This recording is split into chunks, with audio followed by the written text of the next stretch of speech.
কোটি কোটি মানুষ দুনিয়ার মধ্যে সৃষ্টি করা হয়েছে। আমার ভাইরা, আমার বন্ধুগণ, সমস্ত মানুষের জন্য আল্লাহ পাক রব্বুল আলামিন দুইটি রাস্তা রেখেছেন। জোরে বলেন, কয়টি রাস্তা? দুইটি রাস্তা রেখেছেন। একটি রাস্তা হলো জান্নাতের রাস্তা, জান্নাতের পথ, ইহদিনাস সিরাতাল মুস্তাকিম, সিরাতাল মুস্তাকিমের পথ। আরেকটা হলো জাহান্নামের পথ। আমার ভাইরা, আমার বন্ধুগণ, পৃথিবীর সমস্ত মানুষগুলো যখন মারা যাবে, পৃথিবীর সমস্ত মানুষগুলো যখন দুনিয়া থেকে চলে যাবে, কিয়ামত যখন হয়ে যাবে, আমার আল্লাহ পাক রব্বুল আলামিন কিয়ামতের ময়দানে সমস্ত মানুষগুলোকে সমবেত করবেন, একত্রিত করবেন। এরপরে আমার আল্লাহ পাক রব্বুল আলামিন বিচারের পাল্লা কায়েম করবেন। আমার ভাইরা, আমার বন্ধুগণ, সেই কিয়ামতের ময়দানে যার বিচারের পাল্লা ভারী হয়ে যাবে, নেকির পাল্লা যার ভারী হয়ে যাবে, আমার আল্লাহ তাআলা ওই ব্যক্তিকে বিনা হিসেবে জান্নাত দান করে দিবেন। জোরে বলেন না সুবহানাল্লাহ। আমার ভাইরা, আমার বন্ধুরা, আমার কোন ব্যক্তির যদি গুনাহের পরিমাণ বেশি হয়ে যায়, গুনাহের পরিমাণ যদি কারো বেশি হয়ে যায়, গুনাহের পাল্লা যদি ভারী হয়ে যায়, আমার আল্লাহ তাআলা ওই ব্যক্তিকে জাহান্নামে দিবেন। আপনারা জান্নাতে যেতে চান না জাহান্নামে যেতে চান? জাহান্নামে যেতে চান না জান্নাতে যেতে চান? আমার ভাইরা, আমার বন্ধুগণ, সবাই তো জান্নাতে যেতে চাই, কিন্তু জান্নাতে যাওয়ার যে আমলগুলো রাসূলুল্লাহ সাল্লাল্লাহু আলাইহি সাল্লাম বলেছেন, সে আমল সম্পর্কে আমরা বেখবর। ঠিক না বেঠিক? সে আমল সম্পর্কে আমরা উদাসীন। আপনি একজন সাধারণ মুসলমানকে যদি জিজ্ঞাসা করেন, ভাই তুমি জান্নাত চাও না জাহান্নাম চাও, সে বলবে আমি জান্নাত চাই। কিন্তু যায় দেখেন ও ঠিক মতো নামাজই পড়ে না। ঠিক না বেঠিক? একজন সাধারণ মুসলমান, নামমাত্র মুসলমান যদি জিজ্ঞাসা করা হয়, ভাই তুমি জান্নাতে যাবা না জাহান্নামে যাবা, সেও বলে আমি জান্নাতে যেতে চাই, কিন্তু খবর নিয়ে দেখেন সে নামাজই পড়ে না। ঠিক না বেঠিক? আমার ভাইরা, আমার বন্ধুগণ, এই শেষ জামানা নষ্ট হয়ে গেছে। মানুষ জান্নাতে যাওয়ার আমল সম্পর্কে গাফিল হয়ে গেছে। মানুষ আল্লাহ তাআলার হুকুম আহকাম সম্পর্কে গাফিল হয়ে গেছে। ঠিক না বেঠিক? উদাসীন হয়ে গেছে। আমার ভাইরা, আমার বন্ধুগণ, রাসূলুল্লাহ সাল্লাল্লাহু আলাইহি ওয়াসাল্লাম পবিত্র হাদিসের ভিতরে বলেছেন, আমার আল্লাহ তাআলা বলেছেন, হে পৃথিবীর মানুষ জেনে রাখো, যদি কোনো ব্যক্তি নিজেকে মুসলমান দাবি করে, নিজেকে ইমানদার দাবি করে, নিজেকে ইমানদার দাবি করলে সে ইমানদার হতে পারবে না, নিজেকে মুসলমান দাবি করলে সে মুসলমান হতে পারবে না। কারা কারা মুসলমান, এটা আল্লাহ তাআলা পবিত্র কোরআনের ভিতরে বলেছেন। আমার আল্লাহ তাআলা বলেছেন, কদ আফলাকাল মুমিনুন, হে পৃথিবীর মানুষ জেনে রাখো, এই দুনিয়ার মধ্যে যতগুলো মানুষ আছে, যতগুলো ধর্মমত আছে, হিন্দু ধর্ম বলেন, খ্রিস্টান ধর্ম বলেন, বৌদ্ধ ধর্ম বলেন, নাসারা ধর্ম বলেন, যে কোনো ধর্ম বলেন না, সনাতন ধর্ম বলেন, যত ধর্মের মানুষ আছে, গভীর মনোযোগ দেন। আমার আল্লাহ তাআলা বলেছেন, কদ আফলাকাল মুমিনুন, পৃথিবীর ভিতরে যতগুলো ধর্মমত আছে, কোন ধর্ম আল্লাহ তাআলার কাছে গ্রহণযোগ্য হবে না। আমার আল্লাহ তাআলার কাছে একমাত্র গ্রহণযোগ্য ধর্ম হলো ইসলাম। জোরে জোরে বলেন না আল্লাহু আকবার। ইসলাম ছাড়া অন্য কোন ধর্ম আল্লাহ তাআলার কাছে গ্রহণযোগ্য হবে না। আমার আল্লাহ পাক রব্বুল আলামিনের কাছে গ্রহণযোগ্য ধর্ম হলো ইসলাম। আমার ভাইরা, আমার বন্ধুগণ, এই জন্য রাসূল সাল্লাল্লাহু আলাইহি সাল্লাম বলেছেন, যাকাত আমাল ঈমান মান রাদিয়া বিল্লাহি রাব্বা ওয়া বিল ইসলামি দীনা ওয়া বি মুহাম্মাদির রাসূলা সাল্লাল্লাহু আলাইহি ওয়াসাল্লাম। আমার ভাইরা, আমার বন্ধুগণ, রাসূলুল্লাহ সাল্লাল্লাহু আলাইহি সাল্লাম বলেছেন, ও আমার উম্মতেরা জেনে রাখো, শুনে রাখো, জান্নাতের পরিপূর্ণ স্বাদ কারা পাবে? জান্নাতে তো অনেক মানুষই যাবে, কিন্তু পূর্ণাঙ্গ স্বাদ সবাই কিন্তু পাবে না। ঠিক না বেঠিক? পূর্ণাঙ্গ স্বাদ সবাই পাবে না। রাসূল সাল্লাল্লাহু আলাইহি সাল্লাম বলেছেন, যাকাত আমাল ঈমান মান রাদিয়া বিল্লাহি রাব্বান ওয়া বিল ইসলামি দীনান ওয়া বি মুহাম্মাদির রাসূলা। রাসূলুল্লাহ সাল্লাল্লাহু আলাইহি সাল্লাম বলেছেন, ও আমার উম্মতেরা শোনো, জান্নাতের পরিপূর্ণ স্বাদ কিন্তু সবাই পাবে না। সাহাবীরা বলল, ইয়া রাসূলুল্লাহ, ইয়া হাবিবাল্লাহ, কারা জান্নাতের পরিপূর্ণ স্বাদ পাবে? রাসূলুল্লাহ সাল্লাল্লাহু আলাইহি সাল্লাম বলেছেন, গভীর মনোযোগ দিয়ে শুনুন, আমার দিকে তাকান। রাসূল সাল্লাল্লাহু আলাইহি সাল্লাম বলেছেন, যাকাতু আমাল ঈমান মান রাদিয়া বিল্লাহি রাব্বা ওয়া বিল ইসলামি দীনা ওয়া বি মুহাম্মাদির রাসূলা। রাসূল সাল্লাল্লাহু আলাইহি সাল্লাম বলেছেন, জান্নাতের পরিপূর্ণ স্বাদ ওই ব্যক্তি পাবে, জান্নাতের পরিপূর্ণ নিয়ামত ওই ব্যক্তি পাবে যে ব্যক্তি ইসলামকে নিজের ধর্ম পাইয়া খুশি। আল্লাহু আকবার। জোরে বলেন, আরো জোরে বলেন আল্লাহু আকবার। যারা ইসলামকে নিজের ধর্ম পাইয়া খুশি, কথা বুঝেন, ইসলামকে ধর্ম পাইয়া খুশি। আপনি যদি মনে করেন, হাই হাই, আমি যদি হিন্দু হয়ে যেতাম, নামাজ পড়তে হতো না, এরকম চিন্তা ভাবনা আপনার মনের ভিতরে যদি আসে, আপনি মুসলমান আর থাকবেন না। ঠিক না বেঠিক? জোরে বলেন। এই জন্য ইসলাম পায়া যারা খুশি, রাসূল সাল্লাল্লাহু আলাইহি ওয়াসাল্লাম বলেছেন, যাকাতু আমাল ঈমান মান রাদিয়া বিল্লাহি রাব্বা ওয়া বিল ইসলামি দীনা। ইসলামকে নিজের ধর্ম পায়া যারা খুশি, এরাই জান্নাতের পরিপূর্ণ স্বাদ পাবে। চিৎকার করে বলেন না মারহাবা। কারা কারা ইসলামকে ধর্ম পায়া খুশি? হাত তোলেন। নারায়ে তাকবীর। হাত নামান। আমরা ধন্য যে আল্লাহ তাআলা আমাদেরকে ইসলাম ধর্মে, মুসলমানের ঘরে আমাদেরকে আল্লাহ তাআলা পাঠিয়েছেন। এজন্য সকলে বলেন আলহামদুলিল্লাহ। এটা কিন্তু গুরুত্বপূর্ণ বিষয়। ইসলাম অত্যন্ত গুরুত্বপূর্ণ একটি ধর্ম। পৃথিবীর ভিতরে যতগুলো ধর্ম আছে, কোন ধর্ম পরিপূর্ণ নয়, একমাত্র পূর্ণাঙ্গ ধর্ম হচ্ছে ইসলাম। ঠিক না বেঠিক? ঠিক না বেঠিক? আমার ভাইরা, আমার বন্ধুগণ, আমাদের ইসলাম ধর্মের ভিতরে অন্য কোন ধর্মের কোনো প্রশংসা করা হয়নি। ইসলাম ধর্মের ভিতরে বলা হয়নি অন্য ধর্ম শ্রেষ্ঠ, বলা হয়নি। কিন্তু আমাদের ইসলাম ধর্মের কথা অন্য ধর্মের গ্রন্থের ভিতরে আছে না নাই? জোরে বলেন, আছে না নাই? কথা বুঝেছেন? আমাদের ধর্মে অন্য কোন ধর্মের কথা উল্লেখ করা নাই যে ওই ধর্ম শ্রেষ্ঠ, এটা বলা নাই। কিন্তু ইসলাম ধর্মের কথা অন্য ধর্মের কিতাবের ভিতরে আছে না নাই? বলবো আমার ভাইয়েরা, সনাতন নামে একটা ধর্ম আছে। হিন্দু ধর্মের আর প্রাচীন নাম হচ্ছে সনাতন ধর্ম। সেই ধর্মের গ্রন্থের নাম হচ্ছে বেদ। সেই ধর্মের গ্রন্থের নাম কি? বইয়ের নাম কি? বেদ। সেই বেদের ভিতরে বলা হয়েছে, লা ইলাহা হর্তিপবম ইন ইলাহা পরমপদম জন্ম বৈকুণ্ঠ তোজপিনা মুহাম্মদ। আল্লাহু আকবার বলেন। জোরে বলেন আল্লাহু আকবার। লা ইলাহা হর্তিপবম ইন ইলাহা পরমপদম জন্ম বৈকুণ্ঠ তোজপিনা মুহাম্মদ। হিন্দু ধর্মের গ্রন্থের ভিতরে, বেদের ভিতরে বলা হয়েছে, হে হিন্দু ধর্মের অনুসারীরা শোনো, তোমরা যদি পরকালে মুক্তি পেতে চাও, তোমরা যদি জান্নাত পেতে চাও, তাহলে তোমরা লা ইলাহা ইল্লাল্লাহ বলো এবং মুহাম্মদ নামের এক ব্যক্তি আসবে, সেই ব্যক্তিকে নবী হিসেবে গ্রহণ করো। চিৎকার করে বলেন আল্লাহু আকবার। আরো জোরে বলেন আল্লাহু আকবার। তাহলে অন্য ধর্মের ভিতরে আমাদের ধর্মের কথা আছে না নাই? যারা বেদ পড়তে জানেন খুলে দেখবেন, লেখা আছে লা ইলাহা হর্তিপবম ইন ইলাহা পরমপদম জন্ম বৈকুণ্ঠ তোজপিনা মুহাম্মদ। 182 নম্বর পাতার মধ্যে এই শব্দটা লেখা আছে। আল্লাহু আকবার। আরেকবার বলেন। এই জন্য মুসলমানের ঘরে জন্মগ্রহণ করতে পেরে আমরা খুশি না বেজার? বলেন আলহামদুলিল্লাহ। এটা গুরুত্বপূর্ণ। নবীজি বলেছেন, জান্নাতের পরিপূর্ণ স্বাদ সবাই পাবে না। ওই ব্যক্তি জান্নাতের পরিপূর্ণ স্বাদ পাবে যেই ব্যক্তি ইসলাম ধর্মে জন্মগ্রহণ করতে পেরে গর্বিত। যে ব্যক্তি ইসলাম ধর্মে জন্মগ্রহণ করতে পেরে গর্বিত, সেই জান্নাতের পূর্ণাঙ্গ স্বাদ পাবে। বুখারীর বর্ণনা নবী বলেছেন। এজন্য আমরা গর্বিত। কি বলেন? আমরা অত্যন্ত হ্যাপি, আমরা গর্বিত যে আল্লাহ তাআলা আমাদেরকে মুসলমান হিসেবে প্রেরণ করেছেন। আলহামদুলিল্লাহ। আল্লাহ চাইলে আমাদেরকে হিন্দু বানাতে পারতেন। মুরব্বীরা কি বলেন? আল্লাহ চাইলে আমাদেরকে খ্রিস্টান বানাতে পারতেন।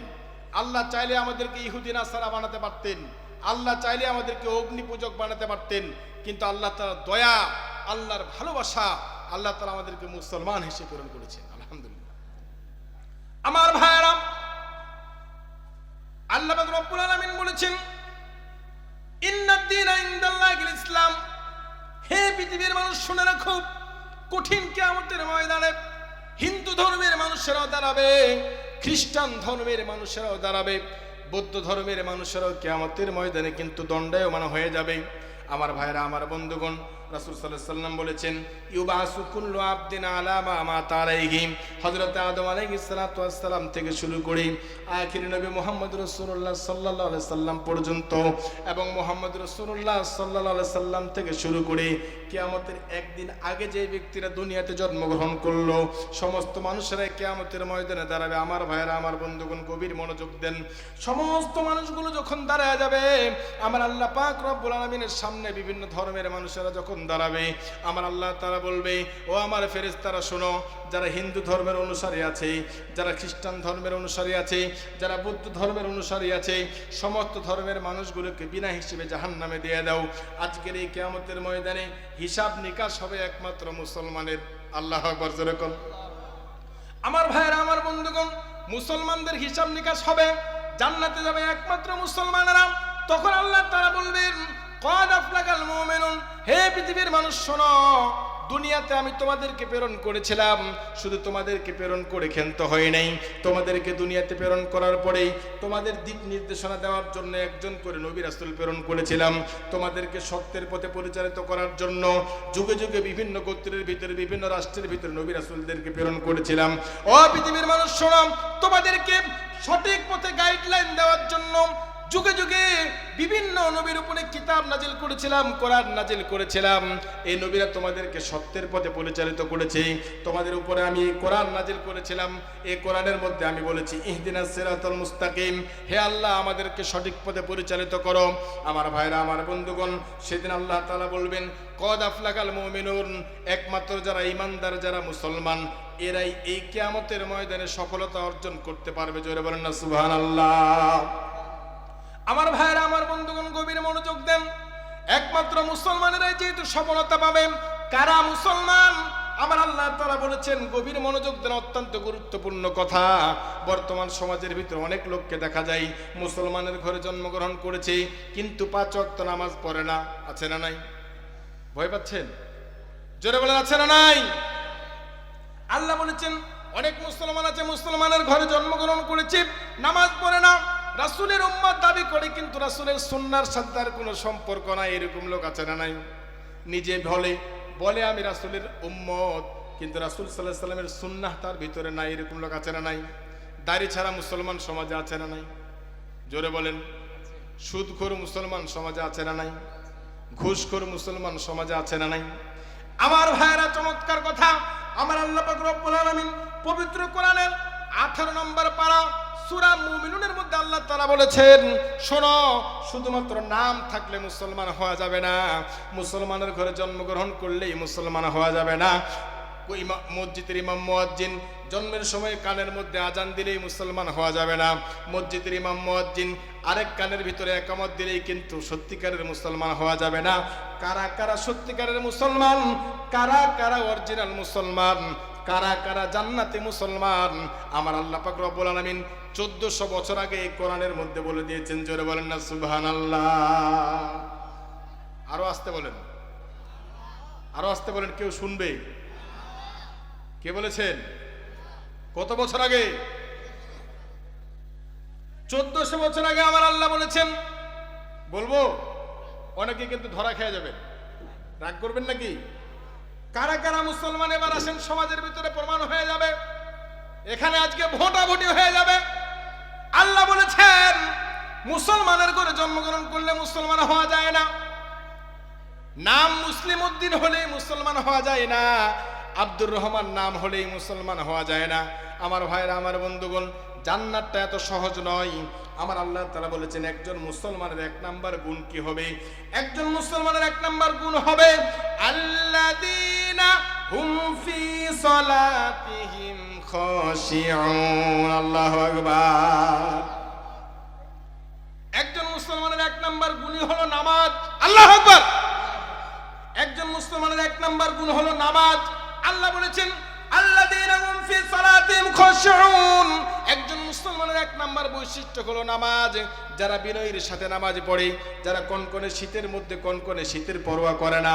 ফজরের সময় মুয়াজ্জিন যখন বলে হাইয়া আলাস সালাহ, মুয়াজ্জিন যখন বলে হাইয়া আলাল ফালাহ, সমস্ত কাজকর্ম ফেলে সাথে সাথে মসজিদের দিকে চলে আসে।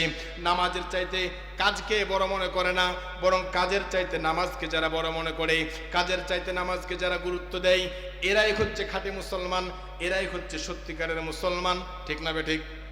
জোরে বলেন, ঠিক না বেঠিক? এবার আসেন, এলাকায় কত পার্সেন্ট নামাজি আছে? আপনাদের এলাকায় কত পার্সেন্ট নামাজি আছে? এখানে যে লোকগুলো বসে আছে এনাদের মধ্যে বেনামাজি আছে না নাই? জোরে বলেন, আছে না নাই? বেনামাজি এখানে আছে না নাই?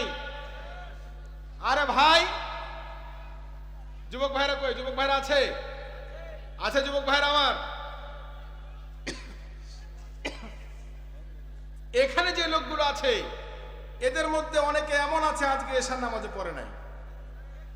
কি ঠিক না ঠিক? এশার নামাজও পড়ে নাই। এমন লোক এখানে আছে, এরা কি মুসলমান হলো আল্লাহর কথা মতো, আল্লাহর ভাষ্য মতো এরা কি মুসলমান হলো? যদি আপনি বলেন তুমি তো মুসলমান না, আমাদের উপর রাগ করবে কি করবে না? কিন্তু কে বলেছেন? যারা বলেন কে বলেছেন? কোথায় বলেছেন? মুরব্বীরা সবাই বলেন কোথায় বলেছেন? কোরআনের মধ্যে বলেছেন মুসলমানের প্রথম পরিচয় হচ্ছে নামাজ। মুসলমানের পরিচয় কি? নামাজ ছাড়া মুসলমান হওয়া যাবে না। আল্লাহ তাআলা বলেছেন আল ফারকু বাইনাল মুমিন ওয়াল কাফির আস-সালাত। আল্লাহু আকবার। আল্লাহ তাআলা বলেছেন একজন মুসলমানের মাঝে আর একজন কাফেরের মাঝে পার্থক্য হচ্ছে নামাজ। যে ব্যক্তি নামাজ পড়লো সে মুসলমান, যে ব্যক্তি নামাজ পড়লো না সে মুসলমান না। ঠিক না বেঠিক? নামাজ পড়বো তো ভাই ইনশাআল্লাহ? কারা কারা আজ থেকে 5 ওয়াক্ত নামাজ পড়বেন? 2 হাত তুলে আল্লাহকে দেখান। নারায়ে তাকবীর। হাত নামাজ রাজি আছেন তো ইনশাআল্লাহ? নামাজ ছাড়বো না ভাই। নামাজ আপনার জীবনের সঙ্গী। নামাজ আপনাকে কিয়ামতের দিনে জান্নাতে নিয়ে যাবে। নামাজ আপনাকে আপনার কবরকে জান্নাতের বাগান বানাবে। এজন্য নামাজ ছাড়ার কোনো সুযোগ নাই। আরে ভাই আমাদের জন্য তো আল্লাহ তাআলা সহজ করে দিয়েছেন, ঠিক না ঠিক? আপনি ক্ষেত খামারে কাজ করছেন, সেখানে নামাজের সময় হয়ে গেছে, আপনার শরীর পাক আছে, আপনি পাটাপট সেখানে ওযু করে ওই জমিনের মধ্যে নামাজ পড়ে নেন, কবুল হবে কি হবে না? জোরে বলেন নামাজ হবে কি হবে না? শরীর পাক থাকতে হবে, জায়গা পাক থাকতে হবে। আর আপনি যদি সেই হিন্দু মার্কা মুসলমান হন, দাঁড়ায় পেশাব করেন, পেশাব করে পানিও নেন না, তাহলে তো আর আপনার নামাজ পড়ার কোনো সুযোগ নাই ভাই, ঠিক না ঠিক? শরীর পাক থাকতে হবে, ঠিক না ঠিক? আমার ভাইরা, আমার বন্ধুগণ, এই জন্য নামাজ পড়তে হবে। এরপরে মুসলমানের 2 নম্বর বৈশিষ্ট্য আল্লাহ তাআলা বলেছেন ওয়াল্লাযীনা হুম আনিল লাগবি মুরিদুন। আল্লাহু আকবার।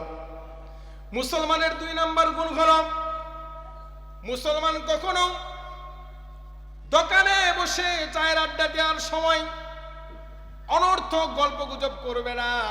মুসলমান যখনই সময় পাবে, যখনই সুযোগ পাবে, যখনই একটু সুযোগ পাবে, একটু সময় পাবে, সে দুনিয়াবি কোনো গল্প করবে না, গীবত শিকায়াত করবে না, সমালোচনা করবে না, পরনিন্দা করবে না। সে সুযোগ পেলে আল্লাহর নামের জিকির করবে। জোরে বলেন না সুবহানাল্লাহ। সুযোগ পেলেই আল্লাহর নামের কি করবে? আল্লাহর নামের জিকির করবে। এই কথা আল্লাহ তাআলা কেন বললেন পবিত্র কোরআনে সূরা মুমিনুন 3 নম্বর আয়াত, ওয়াল্লাযীনা হুম আনিল লাগবি মুরিদুন। মুসলমান সময় পেলে, সুযোগ পেলে জিকির করবে, আল্লাহর নামের স্মরণ করবে। এটা আল্লাহ তাআলা কেন বললেন? এখানে একটা কাহিনী আছে। আমার ভাইরা, আমার বন্ধুগণ, গভীর মনোযোগ দেন। রাসূলুল্লাহ সাল্লাল্লাহু আলাইহি সাল্লাম বলেছেন কিয়ামতের ময়দানে হিসাব নিকাশ যখন শুরু হয়ে যাবে, গভীর মনোযোগ দেন। এই আয়াতের ব্যাখ্যায় চলে গেলাম। রাসূল সাল্লাল্লাহু আলাইহি সাল্লাম বলেছেন কিয়ামতের ময়দানে হিসাব নিকাশ সম্পন্ন করার পরে আমার আল্লাহ পাক রব্বুল আলামিন যখন জান্নাতীদেরকে জান্নাতের ভিতরে দিয়ে দিবেন, সত্যিকারের মুমিনদেরকে আল্লাহ তাআলা যখন জান্নাতের ভিতরে ঢুকায় দিবেন, জান্নাতে যাওয়ার পরে দেখবে আমার বাড়িটা হচ্ছে 5 তালা, আমার প্রতিবেশী জান্নাতি তার বাড়িটা হয়ে গেছে 6 তালা। আল্লাহু আকবার। জান্নাতি যারা, এই যার বাড়িটা 5 তালা, সে মনে মনে ভাববে ওর বাড়িটা 6 তালা কেমনে হলো? আমার বাড়ির চাইতে ওর বাড়িটা বড় কেন হলো? আমার বাড়ির চাইতে তার বাড়িটা সুন্দর কেন হলো? আমার ভাইরা, আমার বন্ধুগণ, ওই জান্নাতি যার বাড়িটা 5 তালা, উদাহরণ দিচ্ছি, যার বাড়িটা 5 তালা, সে মনে মনে ভাববে আমার চাইতে আমার প্রতিবেশী জান্নাতের বাড়িটা এত সুন্দর কেন? আমার চাইতে আমার প্রতিবেশী জান্নাতের বাড়িটা এত জাঁকজমকপূর্ণ কেন? কারণ কি? ফেরেশতাদেরকে জিজ্ঞাসা করবে, ফেরেশতারা জবাব দিবে ওই জান্নাতি শোনো, তোমার চাইতে ওই ব্যক্তির বাড়িটা সুন্দরের কারণ হলো, তোমার চাইতে ওই ব্যক্তির বাড়িটা বেশি সুন্দরের কারণ হলো দুনিয়াতে তোমরা যখন অবসর সময় পেয়েছিলে, সুযোগ পেয়েছিলে, তোমার চাইতে তোমার প্রতিবেশী আল্লাহর নামের জিকির একটু বেশি করেছিল। আল্লাহু আকবার। আমার ভাইরা, আমার বন্ধুগণ, এই জন্য আল্লাহ তাআলা বললেন ওয়াল্লাযীনা হুম আনিল লাগবি মুরিদুন। অনর্থক কথা বলা যাবে না, আল্লাহর নামের জিকির করতে হবে। কারণ আল্লাহ রাসূল সাল্লাল্লাহু আলাইহি সাল্লাম বলেছেন আল্লাহর নামের জিকির করলে জিকিরের পরিমাণ যত বেশি, জান্নাতটা তত বেশি সুন্দর। জোরে বলেন সুবহানাল্লাহ। জিকিরের পরিমাণ যত বেশি হবে, আল্লাহর নামের তাসবিহ তাহলিলের পরিমাণ যত বেশি, জিকির হবে, আলহামদুলিল্লাহ সুবহানাল্লাহর জিকির যত বেশি হবে, জান্নাত তত বেশি সুন্দর হবে। ঠিক না ঠিক? এই জন্য জিকির করবো তো ইনশাআল্লাহ। সময় পেলে গীবত শেখায়ত করবেন না জিকির করবেন? কার জিকির? কিভাবে জিকির? খাজা বাবার মতো হুক্কুর হুক্কুর জিকির? স্পষ্ট করে জিকির করতে হবে, লা ইলাহা ইল্লাল্লাহ, লা ইলাহা ইল্লাল্লাহ, স্পষ্ট করে বলতে হবে পুরাটাই। আল্লাহ আল্লাহ, এইভাবে আল্লাহর নামের জিকির করতে হবে। আর উত্তম জিকির হচ্ছে কাজে কর্মে রাসূল সাল্লাল্লাহু আলাইহি ওয়াসাল্লামের যে সুন্নাহগুলো আছে। বালি আর সিমেন্টের মশলা ব্যবহার করি, কিন্তু আল্লাহ তাআলা ওই যে স্বর্ণের ইট, রূপার ইট, সেগুলো কিভাবে জয়েন্ট দিবেন? আল্লাহ তাআলা বলেছেন জান্নাতের ভিতরে যে বাড়ি তৈরি করব, যে স্বর্ণের ইটগুলো সেখানে দিব, রূপার ইটগুলো দিব, একটা ইট কার একটা ইটের সাথে জয়েন্ট দেওয়ার জন্য মেশকো আম্বারের তৈরি মশলা ব্যবহার করা হবে। চিৎকার করে বলেন না সুবহানাল্লাহ। মেশকো আম্বারের তৈরি মশলা। ফেরেশতারা বলে আল্লাহ, হে আল্লাহ, স্বর্ণের ইট দিবেন, রূপার ইট দিবেন, এটাই তো বিশাল ব্যাপার, ঠিক না ঠিক? আল্লাহ গো, মেশকো আম্বারের তৈরি মশলা কেন দিবেন? আমার আল্লাহ তারা সুন্দরভাবে জবাব দিলেন, ও আমার ফেরেশতারা শোনো, যারা সত্যিকারের মুসলমান, আল্লাযীনা হুম ফি সালাতিহিম খাশিউন, যাদের ভিতরে নামাজের গুণ আছে, যারা সত্যিকারের মুসলমান, যাদের ভিতরে রোজা রাখার গুণ আছে, যাদের ভিতরে হজ করার গুণ আছে, যারা অহেতুক কথা বলে না, যারা সুযোগ পেলে সময় পেলে আল্লাহর নামের জিকির করে, অহেতুক কথাবার্তা বলে না, পরনিন্দা করে না, গীবত শিকায়াত করে না, যারা সত্যিকারের মুসলমান, এরা দুনিয়ার ভিতরে অনেক কষ্ট করে ইবাদত বন্দেগী করার পর, রাসূল সাল্লাল্লাহু আলাইহি ওয়াসাল্লামের সুন্নাহ মোতাবেক চলার পরে আমার বান্দারা যখন জান্নাতের ভিতরে প্রবেশ করবে, আমার ভাইরা, আমার বন্ধুগণ, গভীর মনোযোগ দেন। আমার আল্লাহ তাআলা মেশকো আম্বারের জবাব দিলেন, ও ফেরেশতারা শোনো, আমার বান্দারা দুনিয়ার ভিতরে কষ্ট করার পরে যখন জান্নাতের ভিতরে প্রবেশ করবে, জান্নাতের নেয়ামতগুলো খাওয়ার পরে জান্নাতের ভিতরে যখন ঘুম দিবে, আমার বান্দারা যতক্ষণ পর্যন্ত ঘুমাবে ততক্ষণ পর্যন্ত তাদের নাকের ভিতরে যেন সুঘ্রাণ যাইতে থাকে। এই জন্য আমি আল্লাহ পাক রব্বুল আলামিন স্বর্ণের আর রূপার ইটের সাথে মেশকো আম্বারের তৈরি মশলা ব্যবহার করবো। জোরে বলেন সুবহানাল্লাহ। মেশকো আম্বারের তৈরি মশলা ব্যবহার করব, যেন আমার বান্দারা যতক্ষণ পর্যন্ত বিশ্রাম নিবে ততক্ষণ পর্যন্ত তাদের নাকের ভিতরে যেন সুঘ্রাণ যাইতে থাকে। সুবহানাল্লাহ বলেন। আল্লাহ তাআলা মুমিনদেরকে কম ভালোবাসে না বেশি ভালোবাসে? জোরে বলেন, কম ভালোবাসে না বেশি ভালোবাসে? আল্লাহ তাআলা আমাদেরকে যেই পরিমাণ ভালোবাসে, আমরা কি সেই পরিমাণ ইবাদত বন্দেগী করি? আল্লাহ আমাদেরকে যেই পরিমাণ অনুগ্রহ করে, দয়া করে, মায়া করে, আমরা কি সেই পরিমাণ ইবাদত বন্দেগী করি ভাই? করি না। আমাদের পুরা কপাল, ঠিক না বেঠে? আমার ভাইরা, আমার বন্ধুগণ, আমরা প্রত্যেকটা মুহূর্ত, প্রত্যেকটা সেকেন্ড আল্লাহ তাআলার দয়া নিয়েই চলি, ঠিক না বেঠে? আল্লাহর দয়া ছাড়া, আল্লাহর রহম ছাড়া, আল্লাহর ভালোবাসা ছাড়া এক সেকেন্ডও বাঁচা সম্ভব নয়, ঠিক না বেঠে? এক সেকেন্ডও বাঁচা সম্ভব নয়। এই জন্য আল্লাহর রহম অত্যন্ত গুরুত্বপূর্ণ একটি জিনিস। আমার ভাইরা, আমার বন্ধুরা, জান্নাতে যাওয়ার 3 নম্বর আমল। 1 নম্বর হলো উত্তম চরিত্র, বেশি বেশি দান সদকা করা 2 নম্বর। 3 নম্বর আমল হলো ধৈর্য ধারণ করা। ধৈর্য ধারণ করতে হবে। ভাই কি করতে হবে? আমি আপনাদের কাছ থেকে শুনবো, কিন্তু 3 নম্বর জান্নাতে যাওয়ার আমল কি? ধৈর্য ধরা। জোরে বলেন, সবাই একটু বলেন, সবাই বলেন। সামনের বাদ, পিছনের ভাইরা বলেন, কি করা? কিসের ধৈর্য ধারণ করবে? এবার আসেন কোরআন থেকে শুনি, যেহেতু তাফসীরুল কোরআন মাহফিল। আমার ভাইরা, আমার বন্ধুগণ, ধৈর্য ধারণ করতে হবে। আমাদেরকে সৃষ্টি করেছেন কে? জোরে বলেন। আমাদেরকে বিপদ দেন কে? আমাদেরকে বালা মুসিবত, অসুখ বিসুখ দেন কে?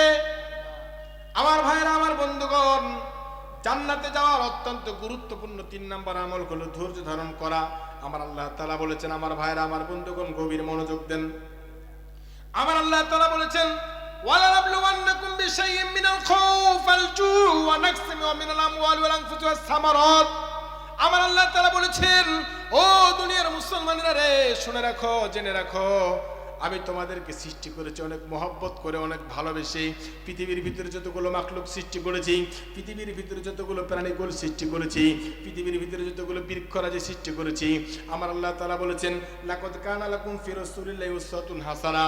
পবিত্র কোরআনের 30 নম্বর পারা সূরা 3-এর 3-4 নম্বর আয়াতের ভিতরে আল্লাহ তাআলা বলেছেন লাকাদ কানা লাকুম ফি রাসূলিল্লাহি উসওয়াতুন হাসানাহ। ও পৃথিবীর মানুষ জেনে রাখো, দুনিয়ার মধ্যে যতগুলো প্রাণীকুল আছে, যতগুলো মাখলুক আছে, যতগুলো জন্তু আছে, যতগুলো প্রাণী আছে, সমস্ত প্রাণীর মধ্যে সব চাইতে সুন্দরভাবে আমি সৃষ্টি করেছি মানুষকে। জোরে বলেন না সুবহানাল্লাহ। কে বলেছেন? আল্লাহ বলেছেন লাকাদ কানা লাকুম ফি রাসূলিল্লাহি উসওয়াতুন হাসানাহ। মানুষকে আমি সবচেয়ে সুন্দরভাবে সৃষ্টি করেছি, মানুষকে আমি নিজ হাতে সৃষ্টি করেছি। এরপর আল্লাহ তাআলা বলেছেন সুম্মা রাদাদনাহু আসফালা সাফিলিন। আবার আমি এই মানুষকে আমি জাহান্নামের গভীরে নিক্ষেপ করব। জোরে বলেন নাউজুবিল্লাহ। মানুষকে আবার জাহান্নামে নিক্ষেপ করবেন কি? জোরে বলেন কি? ইল্লাল্লাযীনা আমানু ওয়া আমিলুস সলিহাত। তবে যারা ঈমানদার তাদেরকে আল্লাহ তাআলা জাহান্নামে দিবে না। আমার ভাইরা, আমার বন্ধুগণ, যেটা বলছিলাম ধৈর্য ধারণ করতে হবে। আমার আল্লাহ তাআলা বলেছেন মানুষকে আমি সবচেয়ে সুন্দরভাবে সৃষ্টি করেছি। ওয়ালা নাবলুওয়ান্নাকুম বিশাইইম মিনাল খাউফ। মানুষকে সুন্দরভাবে সৃষ্টি করার পরে এই মানুষকে আমি বিভিন্ন সময় পরীক্ষা করে থাকি। মানুষকে আমি বিভিন্ন সময় পরীক্ষা করে থাকি। কি পরীক্ষা করেন দেখেন, বাস্তবতার সাথে মিলে যাবে। বর্তমান ভুট্টার সিজন বাস্তবতার সাথে কিন্তু মিলে যাবে। আল্লাহ তাআলা বলেছেন ওয়ালা নাবলুওয়ান্নাকুম বিশাইইম মিনাল খাউফি ওয়াল জুই ওয়া নাকসিম মিনাল আমওয়াল। আল্লাহ তাআলা বলেছেন আমি মানুষকে সৃষ্টি করেছি, আবার মানুষকে আমি বিভিন্ন সময় পরীক্ষা করি। কিভাবে পরীক্ষা করে? আল্লাহ তাআলা বলেছেন কখনো বা কারো সন্তানকে অসুস্থ বানায় দেই। ঠিক না বেটি? আল্লাহ বলেছেন কোন সন্তানকে অসুস্থ বানায় দেই, সন্তানকে বালা মুসিবত দিয়ে আমি পরীক্ষা করি। আবার কখনো কখনো একদম বাল্যকালে কোনো মানুষের সন্তানকে আল্লাহ তাআলা কেড়ে নেয়। কারো সন্তান নাবালক অবস্থায় মৃত্যুবরণ করে, এরকম আছে না নাই? জোরে বলেন আছে না নাই? ছোট বাচ্চা, দুধের বাচ্চা মৃত্যুবরণ করে। আল্লাহ তাআলার পরীক্ষা। আল্লাহ নিজে এটা বলেছেন। আবার কোনো ব্যক্তির দেখা গেল 10 বছর বিবাহের হয়ে গেল, 30 বছর হয়ে গেল বিবাহে পার হওয়ার, তারপর আল্লাহ তাআলা কোনো সন্তান দেন না। এরকম লোক আছে না নাই? ভাই পিছনের লোক করে বলেন আছে না নাই? 15 বছর পার হয়ে গেছে, কোনো সন্তান হয় না। ডাক্তারের কাছে যাই, কোনো সন্তান নাই। কবিরাজের কাছে যাই, কোনো সন্তান নাই। বাবা শাহজালালের মাজারে যাই, কোনো সন্তান নাই। শাহপরানের মাজারে যাই, কোনো সন্তান নাই। এরকম লোক আছে না নাই? 15 বছর 20 বছর হয়ে গেছে, কোনো সন্তান নাই। আবার দেখা গেল 15 বছর পরেও কিন্তু অনেকের সন্তান হয়। কি বলেন আছে না নাই? আমাদের এলাকায় আছে। 16 বছর পরে একটা ছেলে হয়েছে। কার কুদরত? জোরে বলেন কার কুদরত? নামটা জোরে বলেন কার কুদরত? আল্লাহ বলেছেন কোন ব্যক্তির আমি সন্তান দেয় না, কাউকে নিঃসন্তান রাখি, সারা জীবনের জন্য কাউকে বন্দা রেখে দেই, কোনো সন্তান দেই না। আবার কোন ব্যক্তিকে শুধু ছেলে সন্তান দেই, আবার কাউকে মেয়ে সন্তান দেই, আবার কাউকে দুইটাই দেয় কি দেয় না? আল্লাহ বলেছেন এইভাবে সন্তানকে দিয়ে পরীক্ষা করি। আবার কোন ব্যক্তির দেখা গেল 15 বছর পর একটা সন্তান হয়েছে, ফুটফুটে সুন্দর, হওয়ার কিছুদিন পরে মারা গেছে। এরকম ঘটনা থাকতে পারে কি পারে না? 15 বছর পর হয়েছে, হওয়ার কিছুদিন পরে মারা গেছে, এমন ঘটনাও কিন্তু আছে। আমার ভাইরা, আমার বন্ধুগণ, এই জন্য আল্লাহ তাআলা বলেছেন ওয়ালা নাবলুওয়ান্নাকুম বিশাইইম মিনাল খাউফি ওয়াল জুই ওয়া নাকসিম মিনাল আমওয়ালি ওয়াল আনফুসি ওয়াস সামারাত। আল্লাহ তাআলা বলেছেন কাউকে সন্তানের উপরে বালা মুসিবত দিয়ে আমি পরীক্ষা করি। দাদাও বেঁচে আছে, বাবাও বেঁচে আছে, মাঝখান দিয়ে সন্তান অ্যাক্সিডেন্ট করে মারা গেল। এরকম হয় কি হয় না? আল্লাহ বলেছেন এগুলো হচ্ছে আল্লাহর পক্ষ থেকে পরীক্ষা। আল্লাহ তাআলা বলেছেন ওয়ালা নাবলুওয়ান্নাকুম বিশাইইম মিনাল খাউফ। আবার কখনো তোমাদেরকে আমি ভয় দেখাই, আমি তোমাদেরকে পরীক্ষা করি। কেমন ভয়? আমার ভাইরা, আমার বন্ধুগণ, প্রচন্ড বৃষ্টির সময় দেখবেন একটু পর পরে মেঘ চিলকায়। জোরে বলেন চিলকায় কি চিলকায় না? এমন ভাবে মেঘ চিলকায়। আল্লাহ তাআলা অন্য আয়াতের ভিতরে বলেছেন এমন ভাবে মেঘ চিলকায়, এমন হয় মেঘটা ভাঙে পড়লো। ঠিক না ঠিক? আল্লাহ বলেছেন ওই মেঘ চিলকানেটাকে আমি আরেকটু যদি বাড়ায় দেই, হাজার হাজার মানুষ মারা যাবে। মারা যাওয়া সম্ভব কি সম্ভব না? আল্লাহ চাইলে। ভাই কথা বলেন, আল্লাহ চাইলে সম্ভব কি সম্ভব না? আল্লাহ চাইলে সম্ভব। আল্লাহ বলেছেন ওয়ালা নাবলুওয়ান্নাকুম, হে মুসলমান, আমি তোমাদেরকে পরীক্ষা করি বিশাইইম মিনাল খাউফি, ভয় দেখায়া। কখনো প্রচন্ড আকারে বৃষ্টি, প্রচন্ড আকারে বাতাস হয়, ওই বাতাসকে আল্লাহ তাআলা আরেক জায়গায় বলেছেন, ও পৃথিবীর মানুষ শোনো, ওই বাতাসের গতি আমি যদি আরেকটু বাড়ায় দেই, আরেকটু গতি বাড়ায় দিলে তোমাদের বাড়ি ঘরগুলো উড়ে চলে যাবে। ঠিক না বেঠিক? আল্লাহ যদি চাই বাতাস দিয়া পৃথিবীর সমস্ত মানুষকে মেরে ফেলতে পারবে কি পারবে না? আল্লাহ যদি চাই বাতাস দিয়া পুরা এই কালমেঘ বাদডালের সমস্ত বাড়িঘরগুলো উড়াইয়া দিতে পারবে কি পারবে না? আল্লাহ যদি চাই বাতাস দিয়া পুরা বালিয়াডাঙ্গির সমস্ত বাড়িগুলোকে তছনছ করে দিবে, আল্লাহ তাআলা পারবে কি পারবে না? আমার ভাইরা, আমার বন্ধুগণ, আল্লাহ বলেছেন, ওয়ালা নাবলুওয়ান্নাকুম বিশাইইম মিনাল খাউফি ওয়াল জুই ওয়া নাকসি মিনাল আমওয়াল। আমি তোমাদেরকে মেঘের গর্জানি দিয়া তোমাদেরকে ভয় দেখাবো। আল্লাহ তাআলা বলেছেন, আমি তোমাদেরকে প্রচন্ড বাতাসের মাধ্যমে আমি তোমাদেরকে ভয় দেখাবো।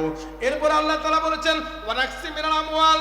আবার কখনো কখনো তুমি সুন্দরভাবে ফসল রোপণ করেছো, অনেক কষ্ট করে হাজার হাজার টাকা ব্যয় করে ভুট্টা লাগিয়েছো, তোমার ভুট্টার গাছগুলো যখন বড় বড় হয়েছে, ভুট্টার মোজাগুলো যখন মোটা মোটা হয়েছে, এমন সময় আমি বাতাস দিয়ে তোমার ভুট্টাগুলোকে নষ্ট করে দিলাম।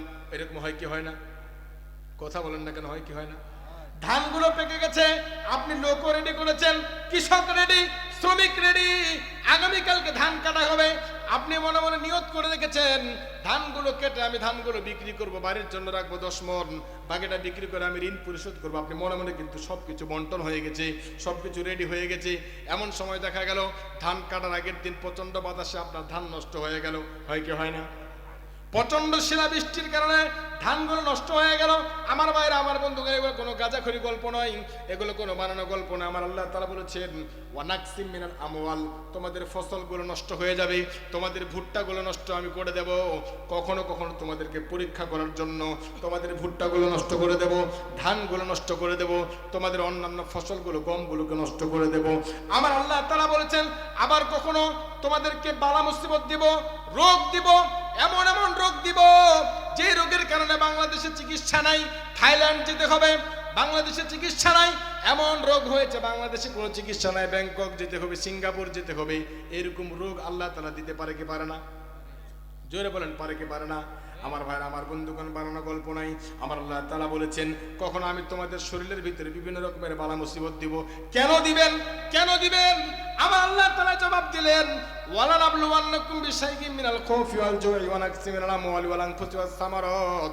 এই পৃথিবীর মানুষ শুনে রাখো, তোমাদেরকে আমি কেন পরীক্ষা করব, কেন তোমাদেরকে বালা মুসিবত দিব, কেন তোমাদের ফসলগুলো নষ্ট করব? আমার আল্লাহ তাআলা বলেছেন, আমি তোমাদের ভিতরে দেখতে চাই, হাজার বালা মুসিবত থাকার পরেও, হাজার বিপদ আপদ থাকার পরেও, আল্লাহর পক্ষ থেকে আযাব গজব পরীক্ষা থাকার পরেও কোন মুসলমান আল্লাহর কাছ থেকে নৈরাশ হয়ে যায়, কোন মুসলমান মনে মনে আল্লাহকে গালি দেয়, এটাই আল্লাহ তাআলা দেখতে চান। কথা বলেন ঠিক না বেঠিক? কেন গালি দেওয়ার কথা বললাম? সমাজের ভিতরে অনেক লোক আছে, যে লোকগুলো বিপদে পড়লে মনে মনে বলে, আল্লাহ খালি মুখে দেখি। ঠিক না বেঠিক? কি বলেন মুরব্বীরা? এরকম লোক নাই মনে করছেন? অনেক লোক কিন্তু আছে, এরকম আছে। আমি বলি না এই এলাকা আছে, অন্য এলাকা আছে, যে আল্লাহ খালি মুখে দেখি।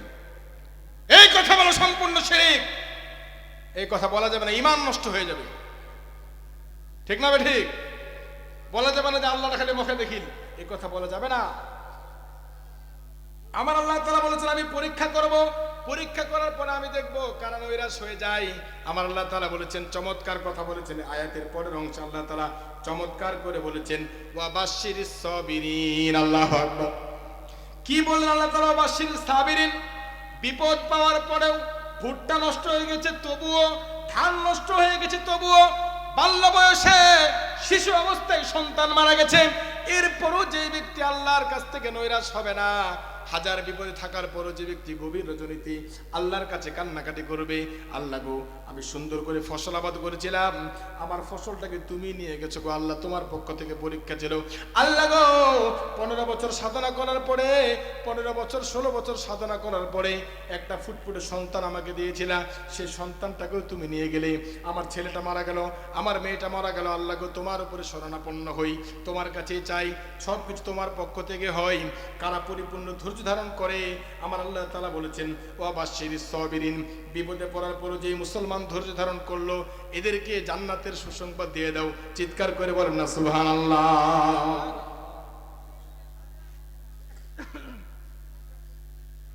আমার ভাইয়েরা, আর কিছুক্ষণ থাকবেন আপনারা? থাকবেন তো ইনশাআল্লাহ? আমি খালি আমলগুলো আপনাদেরকে বলে দেই, এগুলো অনেক গবেষণা করে বের করা হয়েছে। তাহলে একটি আমল হচ্ছে বেশি বেশি দান সদকা করা। একটি কি? বেশি বেশি দান সদকা করা। আরেকটি হচ্ছে উত্তম চরিত্র। আরেকটি কি ভাই? উত্তম চরিত্র। এরপরে আরেকটি খালি বলে দেয়, সেটা হচ্ছে নারীদের জন্য পর্দা করা অত্যন্ত গুরুত্বপূর্ণ একটি ইবাদত। ঠিক না ঠিক? পর্দা করা। এবং মহিলা মা বোনদেরকে বিশেষভাবে বলবো, আপনাদের জান্নাতে যেতে হলে একটি কাজ করা ছাড়া জান্নাতে যাওয়ার কোনো সুযোগ নাই।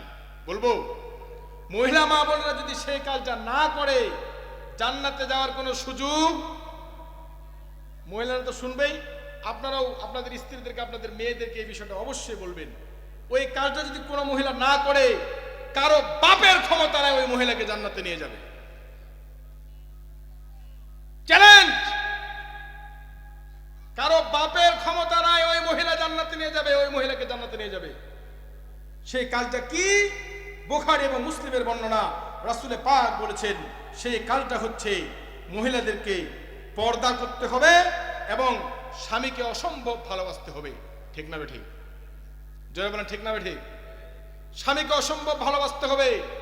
স্বামীর অমান্য করে, স্বামীকে অবাধ্য করে জান্নাতে যাওয়ার কোনো ফুরসত নাই। ঠিক না ঠিক? নারায়ে তাকবীর! কই আওয়াজ মাঝে মাঝে আপনাদের নাই, কি ব্যাপার? ভুল বললাম নাকি? স্বামীর অবাধ্য হয়ে জান্নাতে যাওয়া যাবে না। বিশ্বনবী বলেছেন ওই মহিলা জান্নাতে যাবে। বিশ্ব রাসূল বলেছেন ওই মহিলা জান্নাতে যাবে, ওই মহিলা জান্নাতে চলে যাবে কোনো বাধা ছাড়া, কোনো প্রতিবন্ধকতা ছাড়া, কোনো ব্র্যাকেট ছাড়া, কোনো ধরনের বাধা প্রতিবন্ধকতা ছাড়া জান্নাতে চলে যাবে কোন মহিলা? বিশ্বনবী বলেছেন যে মহিলা মারা গেল, মারা যাওয়ার পরে সুন্নত তরিকায় তাকে গোসল দেওয়া হলো, এরপরে তাকে জানাজা পড়ানো হলো, কাফন দাফন করা হলো, এবং মৃত্যুর সময় কবরের পাশে যায় তার স্বামী যদি বলে, হে আল্লাহ, আমার স্ত্রী অনেক ভালো ছিল, আমার স্ত্রী কোনোদিন আমার অবাধ্য হয় নাই, আমার স্ত্রী কোনোদিন আমাকে কষ্ট দেয় নাই, বিশ্ব রাসূল বলেছেন সেই মহিলা বিনা বাধায় জান্নাতে চলে যাবে। চিৎকার করে বলেন না সুবহানাল্লাহ। বিশ্ব রাসূল বলেছেন সেই নারী জান্নাতে যেতে পারবে না, সেই নারী জান্নাতে যেতে পারবে না যে নারীর জানাজার নামাজ কাবা ঘরের ইমাম পড়ালো। আমি উদাহরণ দিচ্ছি, আপনারা বোঝার চেষ্টা করেন। বিশ্ব রাসূল বলেছেন, হাদিসের আলোকে একটু ব্যাখ্যা সহ বলছি। বিশ্ব রাসূল বলেছেন যে নারী মারা গেল, মারা যাওয়ার পরে পৃথিবীর সবচেয়ে দামি কাফনের কাপড় তাকে পরানো হলো, সুন্দরভাবে প্যাকেট করানো হলো, কবরের মধ্যে রাখা হলো, মক্কার কাবার ইমাম তার জানাজার নামাজ পড়ালো। কিন্তু তার স্বামী যদি বলে, আল্লাহ গো, আমার স্ত্রী অনেক খারাপ ছিল, আমার অবাধ্য ছিল, আমাকে সারা জীবন কষ্ট দিয়েছে, আমি তার উপর সন্তুষ্ট নই, বিশ্ব রাসূল বলেছেন এই মহিলা কোনো দিন জান্নাতে যেতে পারবে না। কথা বলেন ঠিক না ঠিক? আমার ভাইরা, পর্দার পাশাপাশি অবশ্যই স্বামীর বাধ্য হতে হবে, স্বামীকে অসম্ভব ভাবে ভালোবাসতে হবে। বলবো তো ইনশাআল্লাহ ভাই, বলবো তো ইনশাআল্লাহ। আর পর্দা, হাই হাই রে, বর্তমান ইয়ং মেয়েদের দিকে তাকালে মনে হয় কিয়ামত বেশি দূরে নাই। যুবক ভাইরা বলেন ঠিক না ঠিক? যুবক ভাইরা কি ঠিক না ঠিক? ইয়ং মেয়েদের দিকে তাকালে মনে হয় কিয়ামত বেশি দূরে নয়। বোরকা তো করেই না, পরেই না, হিজাবও পরে না, পর্দাও করে না, আবার একটা উন্না গলার মধ্যে পেঁচায়। আবার কোন জায়গায় রাখে জানেন? উন্না রাখার নিয়ম কোথায়? এই যুবক ভাই দেখো তো উন্না রাখার নিয়ম কোথায়? এইভাবে উন্নাটা দিতে হবে না, মাথায় দিয়ে এইভাবে দিতে হবে না। উন্না যে জায়গায় রাখার কথা সেই জায়গায় উন্না রাখে না। এরকম মেয়ে আছে না নাই? কথা বলেন। এখন ডিজিটাল জামানা বের হয়েছে, উন্নাটা বুকের উপরে না দিয়ে গলার মধ্যে পেঁচায় দেয়। ঠিক না বেঠে? উন্না রাখার কথা পয়েন্টে, উন্না পয়েন্টে না রেখে উন্না রাখে জয়েন্টে। হ্যাঁ কে ঠিক না বেঠে? রাখার কথা পয়েন্টে, পয়েন্টে না রেখে উন্না রাখে কোথায়? জয়েন্টে। ওরা আবার আশা করে ওরা মা ফাতিমার সাথে জান্নাতে যাবে। নাউজুবিল্লাহ বলেন। মা ফাতিমার সাথে ওরা জান্নাতে যেতে পারবে না। বিশ্ব রাসূল বলেছেন, হে পৃথিবীর নারীরা শোনো, তোমরা যদি জান্নাতে যেতে চাও মা ফাতিমার মতো পর্দা করো, মা ফাতিমার মতো পর্দা করো। মা ফাতিমা রাদিয়াল্লাহু তাআলা আনহা কে ছিলেন 1 মিনিটের মধ্যে বলে আমি আলোচনার দিকে চলে যাচ্ছি। আমার ভাইরা, আমার বন্ধুগণ, মা বোনদের দৃষ্টি আকর্ষণ করছি। মা ফাতিমা রাদিয়াল্লাহু তাআলা আনহা হলেন বিশ্ব রাসূলের একমাত্র আদরের কন্যা। মা ফাতেমা রাদিয়াল্লাহু তাআলা আনহা আরো একটা পরিচয় আছে। মা ফাতেমা রাদিয়াল্লাহু তাআলা আনহা হলেন হযরতে আদম আলাইহিস সালাতু ওয়াস সালাম থেকে কিয়ামতের আগ পর্যন্ত যত মহিলা জান্নাতে যাবে, গভীর মনোযোগ দেন, যত মহিলা জান্নাতে যাবে, যত নারী জান্নাতে যাবে, যত মহিলা জান্নাতের বাসিন্দা হবে, সমস্ত নারীদের নেতা হলেন মা ফাতেমা। আল্লাহু আকবার। সমস্ত মহিলাদের নেতা মা ফাতেমা। ওই ফাতেমা হলো সমস্ত নারীদের নেতা। তিনি কিভাবে পর্দা করেছেন? হাদিসের কিতাব খুললে দেখা যায় হযরত আলী রাদিয়াল্লাহু তাআলা বলেছেন, যেহেতু আলী রাদিয়াল্লাহু তাআলা ফাতেমার স্বামী, আল্লাহু আকবার জোরে বলেন, ওই আলী রাদিয়াল্লাহু তাআলা নিজেই বলেছেন স্ত্রীর ব্যাপারে, হে পৃথিবীর মানুষ শোনো, আমার স্ত্রী হযরত ফাতেমা রাদিয়াল্লাহু তাআলা আনহা কিভাবে পর্দা করেছে তোমরা জানো নাকি?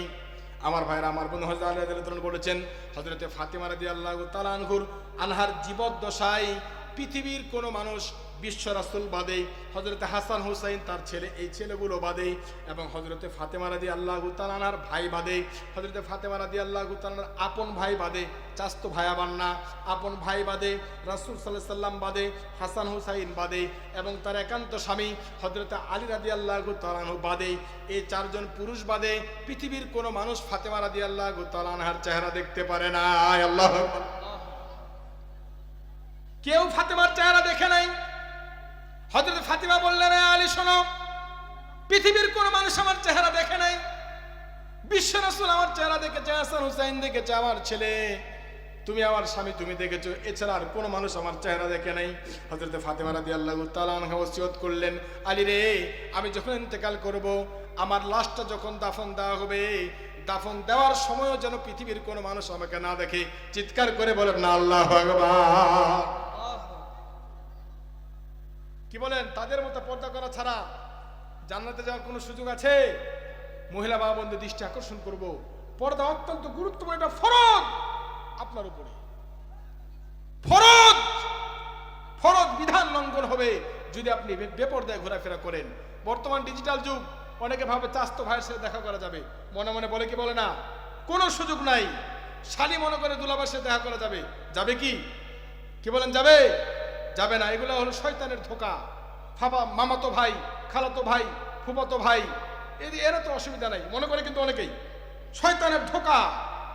আলেম আমাদের কাছ থেকে জিজ্ঞাসা করবেন, আপনাদের এলাকার যোগ্য আলেম আছে, যোগ্য আলেম আছে, ওনাদের কাছ থেকে জিজ্ঞাসা করে নেবেন, হুজুর কার কার সাথে দেখা করা যাবে, উনি আপনাদেরকে ডাইরেকশন দিয়ে দিবে, উনি আপনাদেরকে সমাধান দিয়ে দিবে।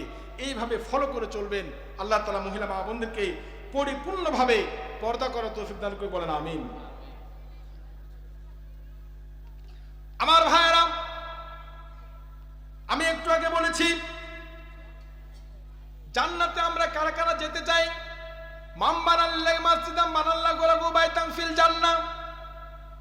এই যে আমার সামনে কোরআন, এই কোরআন কিন্তু আমাদের জন্য কিয়ামতের ময়দানে সুপারিশ করবে, ঠিক না বেঠিক? ভাই কথা বলেন, ঠিক না বেঠিক? কোরআনের সুপারিশ ছাড়া কিন্তু জান্নাতে যাওয়ার কোনো সুযোগ নাই, ঠিক না বেঠিক?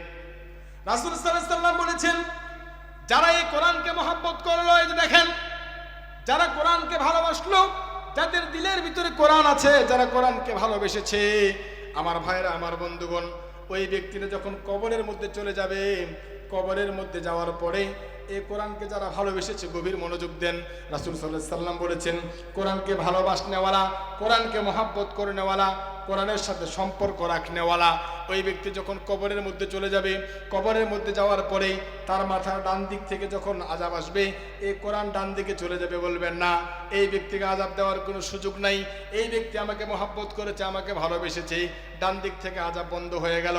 বাম দিক থেকে যখন আযাব আসবে, এই কোরআন বাম দিকে চলে যাবে, বলেন না এই ব্যক্তিকে আযাব দেওয়া যাবে না, এই ব্যক্তি আমাকে মহব্বত করতো, আমাকে ভালোবাসতো। রাসূল সাল্লাল্লাহু আলাইহি সাল্লাম বলেছেন, ওই ব্যক্তির কবরের ভিতরে ওই ব্যক্তির পায়ের দিক থেকে যখন আযাব আসবে, কোরআন প্রতিবন্ধক হয়ে যাবে, এই ব্যক্তিকে আযাব দেওয়া যাবে না। এই ব্যক্তি আমাকে মহব্বত করে, ভালোবাসে, মাথার দিক থেকে আযাব আসতে গেলে এই কোরআন বাধা হয়ে দাঁড়াবে। আমার ভাইরা, আমার বন্ধুগণ, রাসূল সাল্লাল্লাহু আলাইহি সাল্লাম বলেছেন, যারা কোরআনকে মহব্বত করলো, ভালোবাসলো, হাদিসের ভিতরে বিশেষ করে সূরা মুলুকের কথা এসেছে, যারা সূরা মুলুক এশার নামাজের পরে, এশার নামাজের পরে সূরা মুলুক যে ব্যক্তি পড়লো, রাসূল সাল্লাল্লাহু আলাইহি সাল্লাম বলেছেন, ওই ব্যক্তির কবরের ভিতরে কোনো ধরনের আযাব হবে না। চিৎকার করে বলেন না সুবহানাল্লাহ। সূরা মুলুক পড়তে পারেন কে কে? ওনলি 3-4 জন, এত বড় মানুষের মধ্যে 5-7 জন আছে, ও বেশিরভাগই নাই। সূরা মুলুকটা বেশি বেশি পড়বেন। রাসূল সাল্লাল্লাহু আলাইহি ওয়াসাল্লাম বলেছেন এশার নামাজের পরে সূরা মুলুক। এশার নামাজের পরে কি ভাই? সূরা মুলুক। এশার নামাজের পরে, বিশেষ করে এশার নামাজের পরে সূরা মুলুক যে ব্যক্তি পাঠ করবে তার কবরের মধ্যে কোনো আযাব হবে? বলেন হবে না। পড়বেন তো ভাই ইনশাআল্লাহ। কোরআনকে ভালোবাসতে হবে আমার ভাইরা। রাসূল সাল্লাল্লাহু আলাইহি ওয়াসাল্লাম বলেছেন, হে উম্মতেরা শোনো 4টা নসিহা। 1 নম্বরে হলো তোমরা নিজেরাই কোরআন শিক্ষা করো, নিজেরাই কোরআন শিখো। যদি নিজেরা কোরআন শেখা সম্ভব না হয়, নিজের বংশের ভিতরে একজনকে কোরআন শেখাও। বংশের ভিতরে একজনকে কি শেখাও? কোরআন শিখাও। যদি তাও সম্ভব না হয়, অন্তত যারা কোরআন শিখে, যারা কোরআন শিক্ষা দেয়, যেখানে কোরআনের শিক্ষা দেওয়া হয় তাদেরকে মহব্বত করো, ভালোবাসো। আল্লাহু আকবার। জোরে বলেন আল্লাহু আকবার। আমার ভাইরা, আমার বন্ধুগণ, এই জন্য কোরআনকে মহব্বত করতে হবে, কোরআনকে ভালোবাসতে হবে, কোরআনের পথে চলতে হবে। এবং যারা কোরআন শিখে তাদের প্রতি ঘৃণা রাখা যাবে না। সমাজে অনেক লোক আছে মাদ্রাসার ছাত্রদেরকে দেখলে নাক ছিটকায়। মুরব্বী চাচারা ভুল বললাম, অনেক লোক কিন্তু আছে মাদ্রাসার ছাত্রদেরকে দেখতে পারে না। আছে না নাই? অনেক লোক কিন্তু আছে, অন্যান্য জায়গায় আমি দেখেছি মাদ্রাসার ছাত্রদেরকে দেখতে পারে না, এদেরকে ঘৃণার চোখে দেখে। আছে না নাই? ঘৃণার চোখে দেখা যাবে না।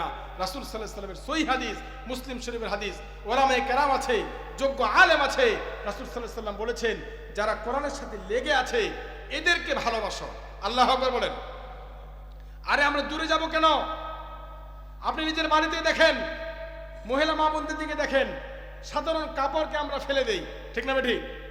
সাধারণ একটা ছেঁড়া কাপড়কে আমরা খুব যত্ন করি, খুব যত্ন করে রাখি। ছেঁড়া কাপড়গুলোকে কয়লা বানায় দিয়ে পানির মধ্যে ফেলে দিয়ে বাথরুমে ফেলে দেই।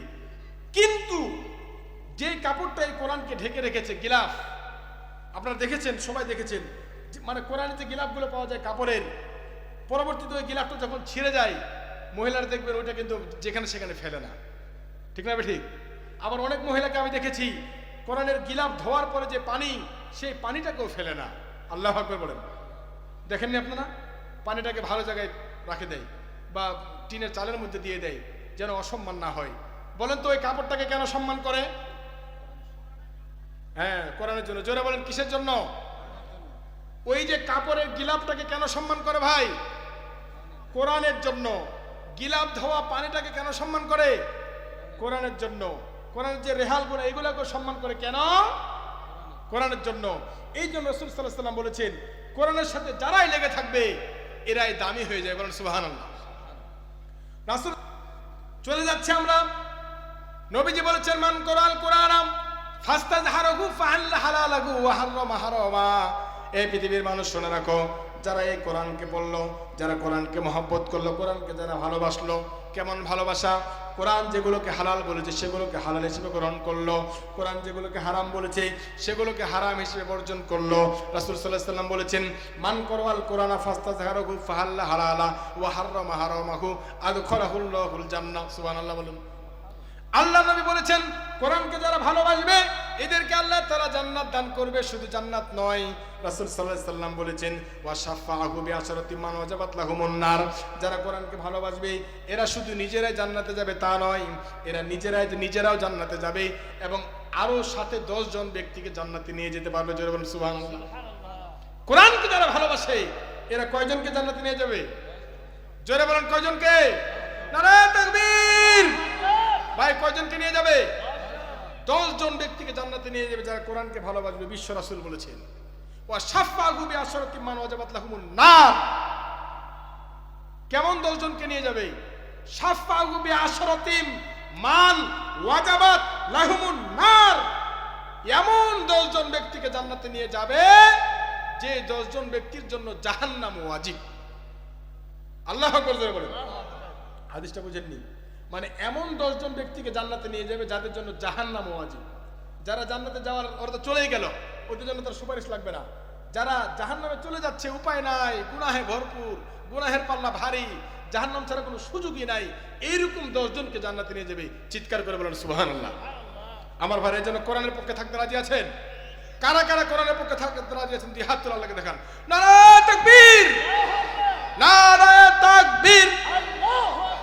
কোরআন আছে যেখানে, কোরআন আছে যেখানে, মাদ্রাসা মসজিদ যেখানে, সুদ ঘুষ যেখানে, হাতে ভাবে করেন, সুদ ঘুষ যেখানে, দুর্নীতি যেখানে, নারায়ে তাকবীর।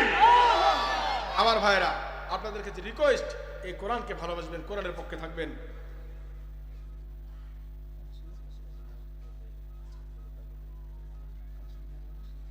আমার ভাইরা, আমার বন্ধুগণ, শুনেন, সকলেই এই কোরআনের জন্য, মাদ্রাসার জন্য, মাহফিলের জন্য। মাহফিলে তো কোরআনকে নিয়ে, কি বলেন? কোরআনের বাইরে কোনো কথা হয়েছে? কোনো গান হয়েছে? নাটক হয়েছে? নৃত্য হয়েছে? কোরআনে আলোচনা হয়েছে। আমার ভাইরা, আমার বন্ধুগণ,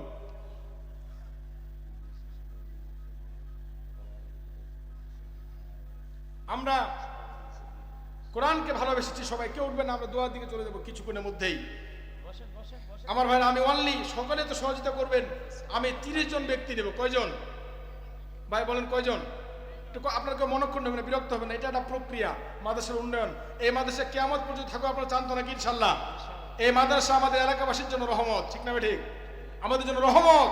এই প্রতিষ্ঠানগুলো রাসূল সাল্লাল্লাহু আলাইহি ওয়াসাল্লাম বলেছেন সব ধ্বংস হয়ে যাবে, কিন্তু মাদ্রাসার মসজিদ ধ্বংস হবে না। সুবহানাল্লাহ বলেন। আমার ভাইরা, আমার বন্ধুগণ, আমরা 30 জন ব্যক্তি নেব, 2000 করে অনলি 30 জন ব্যক্তি নেব। আমরা তার জন্য দোয়া করব এবং ইসালের সওয়াব করব। আল্লাহ তাআলা যেন এই কোরআনের সওয়াব তার ভিতরে পৌঁছায়, বলেন আমিন। 30 জন ব্যক্তি নেব, অনলি 2000 করে। 1 নাম্বার পারার জন্য কে আছেন? কোরআন শরীফ কয় পারা? 30 পারা। জোরে বলেন, কয় পারা ভাই? 30 পারা। এই 30 পারার জন্য 30 জন ব্যক্তিকে আমরা সিলেক্টেড করব, আমরা বাছাই করব। তাদের জন্য এই 30 পারা আমরা বকশি দেব। তাদের যত আত্মীয় স্বজন বালা মুসিবত আল্লাহ তাআলা যেন সবগুলো থেকে তাকে হেফাজত করে, তার জন্য আমরা দোয়া করব ইনশাআল্লাহ। আমরা 30 জন ব্যক্তি চাই, যে কেউ হতে পারেন। 1 নাম্বার পারা সূরা বাকারা। 1 নাম্বার পারার জন্য কে আছেন?